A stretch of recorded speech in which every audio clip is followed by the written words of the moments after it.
Hi friends, welcome to Healthy Cooking Channel. இந்த வீடியோல நம்ம இன்னைக்கு சுவையான புதினா சட்னி எப்படி செய்யலாம்னு பார்க்கலாம். சூடான சாதம், இட்லி, தோசை இது எல்லாத்துக்குமே சூப்பரா இருக்கும். வாங்க எப்படி செய்யலாம்னு பார்க்கலாம். ஃபர்ஸ்ட் கடாயில 1 டீஸ்பூன் அளவுக்கு நல்லெண்ணெய் விட்டுக்கோங்க. எண்ணெய் சூடானதுக்கு அப்புறமா 2 டேபிள்ஸ்பூன் உளுந்தம்பருப்பு பாதி அளவு வறுபட்டதுக்கு அப்புறமா பூண்டு, இஞ்சி, பச்சை மிளகாய் இது எல்லாத்தையும் சேர்த்து நல்லா வதக்கிக்கணும்.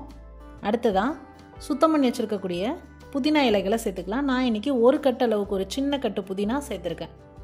க்ளீன் பண்ணி எடுத்தோம் அப்படின்னா நல்லா 2 கைப்பிடி அளவு வந்தது. அதையும் சேர்த்து நல்லா வதக்கிக்கணும். கூடவே கொஞ்சமாக புளி, ஒரு பெரிய நெல்லிக்காய் சைஸ் அளவுக்கு புளி நல்லா அதையும் சேர்த்து நல்லா வதக்கிக்கணும். புளியை கழுவிட்டு சேர்த்துக்கோங்க. இப்போ இது எல்லாத்தையும் சேர்த்து நல்லா ஆற விட்டுட்டு மிக்சர் ஜாரில் சேர்த்துக்கலாம். கூடவே 3 டேபிள் ஸ்பூன் அளவுக்கு துருவின தேங்காய், 1/4 டீஸ்பூன் கல்லுப்பு, கொஞ்சமாக தண்ணி சேர்த்து அரைச்சி எடுத்துகிட்டு வந்துடுங்க. அடுத்ததாக தாளிப்பு பார்க்கலாம்.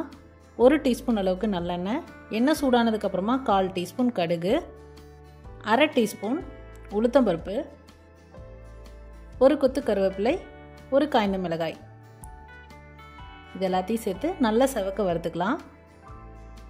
வறுத்துட்டு நம்ம ரெடி பண்ணி வச்சுருக்கக்கூடிய சட்னியில் அந்த தாளிப்பை சேர்த்துட்டோம் அப்படின்னா கமகமான வாசனையோட சுவையான புதினா சட்னி தயாராகிடுச்சு.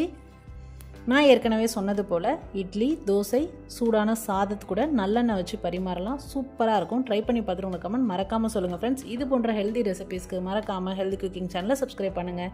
இந்த வீடியோ உங்களுக்கு பிடிச்சிருந்தா லைக் பண்ணுங்கள், ஷேர் பண்ணுங்கள், கமெண்ட் பண்ணுங்கள். தேங்க்ஸ் ஃபார் வாட்சிங்.